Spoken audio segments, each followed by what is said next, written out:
Cette séquence sera dédiée aux principaux réglages des lumières standards. Nous allons en profiter donc pour voir les paramètres de Light Color, du multiplicateur, de l'inclusion, de l'exclusion, des atténuations de lumière par exemple.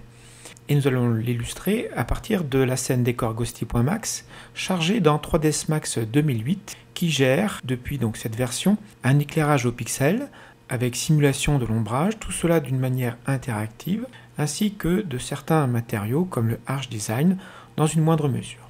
Donc nous allons en profiter pour montrer les principaux réglages des lumières standards, tout en s'aidant de cette fonctionnalité de rendu interactive dans le viewport qu'offre 3ds Max 2008.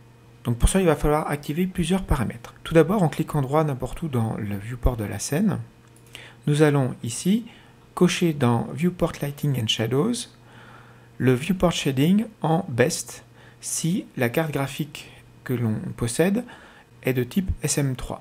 Donc ici, cela est possible. Donc nous allons cliquer sur Best. Sinon, si votre carte graphique ne peut supporter que le Viewport Shading Good, il faudra cocher cette option.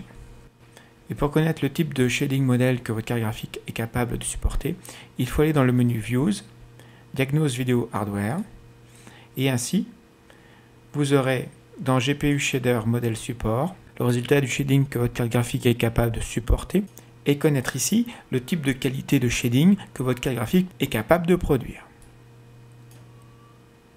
Fermons cette fenêtre. Donc ici, nous cochons l'option Best. Et nous allons demander, dans l'initialisation du shading, à faire un éclairage à partir des lumières de scène, donc Shade with Scene Lights. Ensuite, nous allons activer le Smooth plus Highlight, et donc le rendu au pixel est activé. Ensuite, nous allons demander, par exemple, à sélectionner la lumière qui est dans la lampe pétrole. Pour ça, nous allons nous mettre en fil de sélection Light et la sélectionner. Aller dans ses paramètres. Et pour illustrer les principaux paramètres d'éclairage, nous avons donc toujours la possibilité d'activer et désactiver l'éclairage. Nous avons également la possibilité maintenant d'activer et désactiver l'ombrage des ombres que l'on peut voir d'une manière interactive dans 3ds Max 2008 grâce au menu contextuel si l'on clique dessus avec l'option Viewport Shadows. Après un court calcul, ici nous voyons donc l'affichage de l'ombre dans le viewport et on voit donc que cette ombre va se mettre à jour en fonction du déplacement de cette source de lumière. En aucun cas, 3ds Max 2008 ne prendra en charge les différents types d'ombrage. Il ne va se baser que sur un ombrage par défaut. Ensuite, si nous déroulons l'Intensity Color Atténuation, nous avons donc toujours la prise en charge du multiplicateur, de la couleur, de l'éclairage. Quel que soit le choix que l'on fait, il y a une mise à jour dans le viewport. Les lumières de 3ds Max ont la possibilité également d'être atténuées, mais en aucun cas elles n'arriveront à exprimer la réelle atténuation de la réalité, même si ici, dans l'encadré decay, nous avons la possibilité d'atténuer la lumière d'une manière réaliste avec la formule non pas de type none, c'est-à-dire absence d'atténuation, mais avec la règle du inverse square, c'est-à-dire du carré inverse de la distance, à savoir qu'ici, nous avons la possibilité d'atténuer la lumière selon la règle suivante. L'intensité de la lumière est maximale à la source, jusqu'à 1 mètre, et elle sera déjà réduite à 25% d'intensité à une distance de 2 mètres. Donc ici, nous avons la possibilité de gérer ce comportement de lumière, mais ici, nous avons déjà un start de 40 cm, c'est-à-dire que nous avons une sphère ici qui nous permet de ne faire commencer cette règle d'éclairage qu'à partir d'une certaine distance qui par défaut est à 40 cm et qui est symbolisée par la sphère verte. Évidemment, si on appliquait la règle, c'est-à-dire carré inverse à partir de la source lumineuse, c'est-à-dire start 0, nous aurions une déperdition de la lumière très rapide. Remettons cette valeur à 40 cm.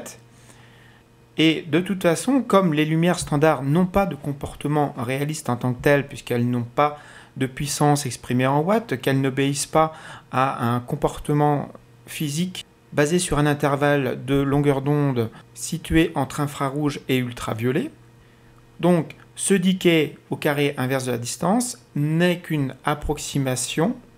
Il vaut mieux en général gérer l'atténuation de la lumière à partir d'une atténuation manuelle qui se gère dans le NIR et phare atténuation.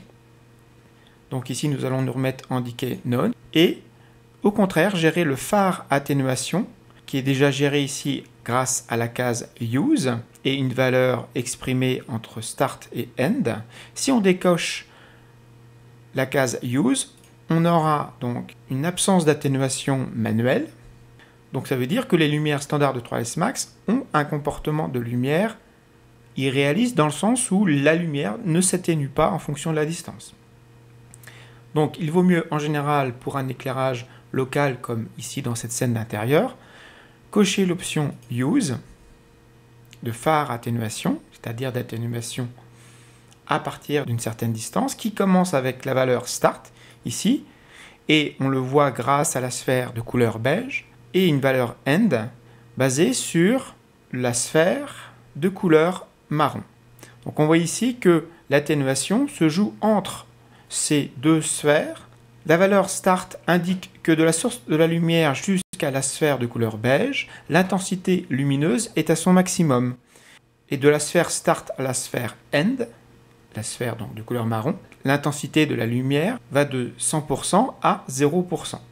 Ce que l'on voit ici, en temps réel, de manière interactive, avec le Viewport Shading de 3ds Max 2008.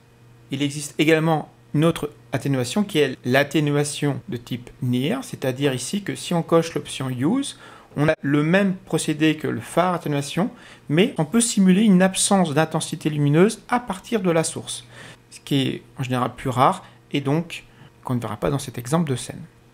Donc décochons l'option Use de NIR atténuation. Autre fonctionnalité de l'éclairage standard de 3ds Max à connaître, il s'agit de l'inclusion et de l'exclusion. Cette fonction est notamment utile pour l'optimisation du temps de calcul ou par exemple pour le réglage fin d'un éclairage. Donc nous allons pour cela sélectionner la lumière Omni 01 de la lanterne 01 et cliquer sur le bouton Exclude du General Parameters. Et nous allons demander ici à ce que l'objet lanterne 01 que nous sélectionnons dans la liste des objets à gauche, soit exclu du shadow casting ici. Et pour que cela soit validé, nous allons cliquer sur le premier bouton au centre, afin que lanterne 01 soit dans la liste de droite, c'est-à-dire ici la liste d'exclusion. Donc, la lanterne 01 ne pourra pas projeter d'ombre à partir de la source lumineuse lanterne 01 Omni.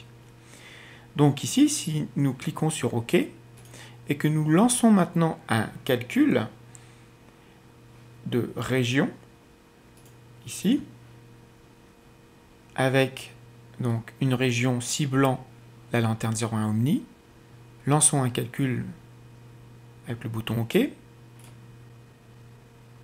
nous nous rendons compte qu'effectivement maintenant, la lanterne 01 Omni ne provoque pas d'ombre portée par rapport à l'objet lanterne.